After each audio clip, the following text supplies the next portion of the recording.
Good morning. My name is Joe Pulaski, and I have a Facebook page, Vise Man Vices. And today I wanted to create a little video and discuss Fisher chain vices. If you're thinking about buying one, or if you're just curious how they operate and how they're made, this should be an educational video for you.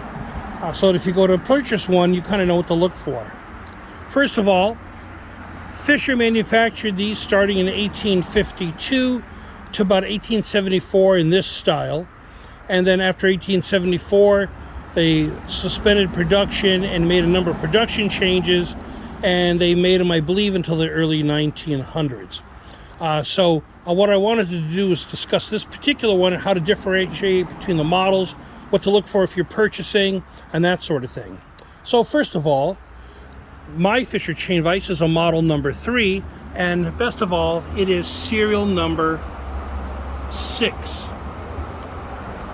This is an early model, probably made in 1852 or 1853, and you can always differentiate immediately the old models from the newer models by this, the chain. The early models had this beautiful bicycle style heavy-duty chain that they used, and it is a wonderful piece of engineering. The only problem is that they're impossible to get today. I said that I always like to say it's made out of unobtainium, and the reason for that is that if you wanted to make this chain today, you'd have to go to somebody with a water jet and cut each of these links individually and assemble the chain from scratch. The later models have a much wider farm chain, which you can go and buy today at Tractor Supply. It's much looser, it's not nearly as well made, but it's readily available. Josh Cavett has not been able to find this chain anywhere in the country. And by the way, before I go forward, I just want to say, Josh Cavett, who wrote the ultimate book on Fisher and vices and anvils, and that's my little 100-pound Fisher counterweight up on top. Josh wrote the book about Fisher anvils and vices, and he's the world's expert on these. If you do not have his book, you should go get it. Also, you can, if you're interested, you've got to go take a look at his Facebook page, which is Fisher Norris Museum. Again, Fisher Norris Museum. And you can order the book from there. But everything I'm telling you today comes from Josh Cavett. There's a few things I've learned in my restoration of this vise that I'm going to share with you today. But without any further ado, so this is a model number 3, about 65 pounds. I believe it has 4.5-inch jaws. Like I said, 65 pounds. It's an early model, and a couple of things I want to talk to you about is that if you're looking to buy one of these things, the first thing you always need to check is in here and in here. This is where all the threads are for these vices. In this area and in this area. These are nothing more than a dust cap to keep dirt and debris off the spindle thread, and the same thing with this little piece here. Down here, the threads start right here, they end here, and this is also just a dust cap. So if you go to look at one of these, and this is broken like this one is back here, which happened when they dropped them or they were moving them or they hit them with a hammer, it does not affect the vice's performance in any way, okay? The other thing I want to talk to you about, and by the way, I'm going to show you this wonderful mechanism.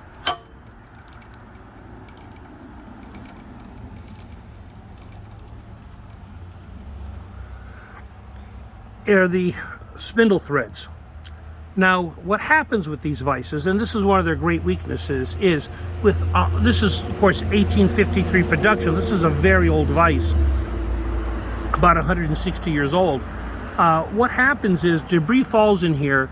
They don't grease it, they don't clean it, and over time it saws or grinds away the thread. So here's the top thread, and you can compare that to the bottom thread, and you can see the difference in how sharp it is, the differentiation. Now, so one thing if you're going to go buy a Fisher vise that you always want to check is for play and wallow. And what do I mean by that? You grab this, and you can see how tight that is and how little play I've got. That's a really good sign. I've had some of these in the larger sizes. I've had 4 or 5 of these now. I've had some of these in the larger vices where you could grab this thing and rock it back a half an inch or 3/4 of an inch in either direction and in and out, because everything was so played out on the inside. Again, this one's pretty tight. The other thing you have to know about these is that it's really important to time, if you go to reassemble it, to time the top and the bottom, because if you don't, what ends up happening is you put it together, you think you're all set, you start tightening it up. After 4 or 5 turns, it starts to bind like crazy, and you just want to push through it, and don't do that. What's happened is you didn't time the threads properly, and what ends up happening is, this is exaggerated, you end up putting it at this kind of an angle or this kind of an angle, and after, again, 4 or 5 turns, the shift catches up and it binds. When I bought this vise, it was bound tight. I could see that the threads were mistimed. The owner thought it was frozen solid. I hit it with lubricant, hit the handle of the rubber mallet to unwind it, and it came popped free, and it's worked fine ever since.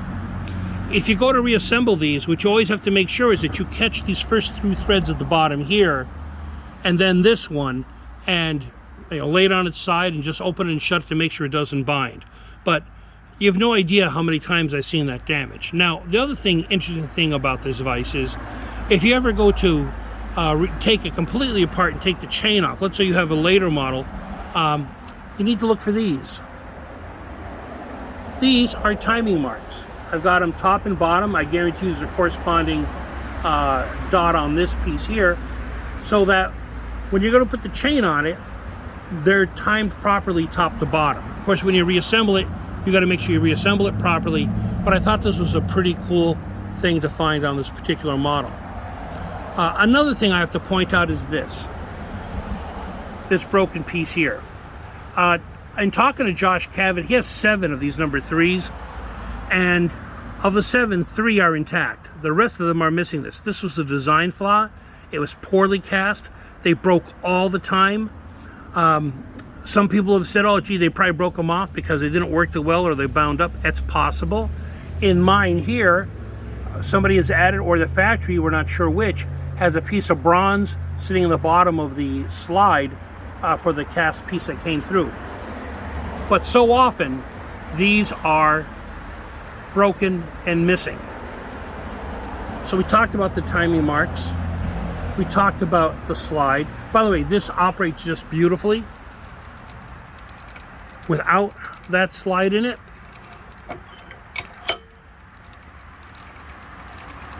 As you can see. Now, one last thing I want to point out about this vise is that this I thought was a repair, but no, this little piece of copper, which is original, is the cover for the oil hole, which is pretty cool. I apologize if I said this before, but this is a model number 3, and they're cast in here, and the serial number is up here. You can see number 6. What's interesting is that this vise is marked 4 times with the serial number.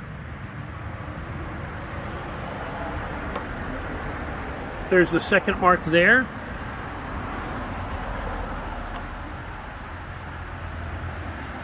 There's the third mark there. I can get a better picture of that.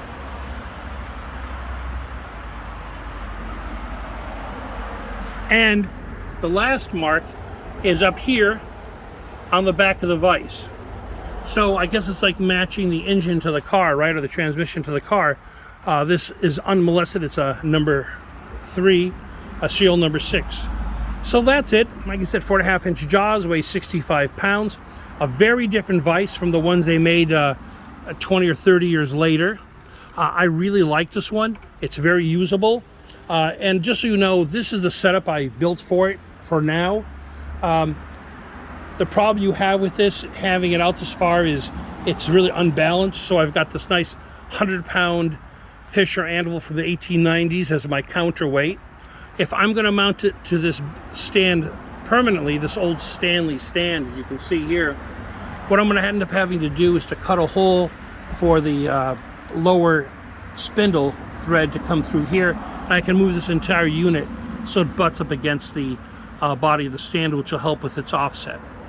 So that's it. A really interesting Fisher chain vise from the 1850s. Just a beautiful piece, and I thank you for watching my video. If you have any questions, do not hesitate to reach out to me at either my cell or my Facebook page. Thank you very much.